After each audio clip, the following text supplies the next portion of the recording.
Եվ էլի ես ուզում եմ ասել, ոնց որ խոսում ենք նոր տեխնոլոգիական ոլորտում զարգացումների մասին, էլի շատ սովորական բան է, հա, 2026 թվական Հայաստանում տեղի ունենալու եվրոպական քաղաքական համայնքի գագաթաժողով։ Հա, դե գագաթաժողովը տեղի ունենալու, ինչ կա որ աշնանը տեղի ունենալու կենսաբազմազանության COP17 համաժողովը,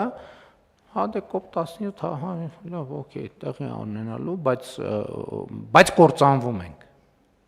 կործանվում ենք։ Nvidia-ն եւ մյուս ընկերությունները 500 միլիոնի ներդրում են անում, ներդրում չկա Հայաստանում, ոչ մի ներդրումները Հայաստանից փախնում են։ Եվ այլն եւ ընդ որում ուզում եմ ընդգծել, որ COP17-ի COP17 Հայաստան եկել է քվեարկության արդյունքում։ Այսինքն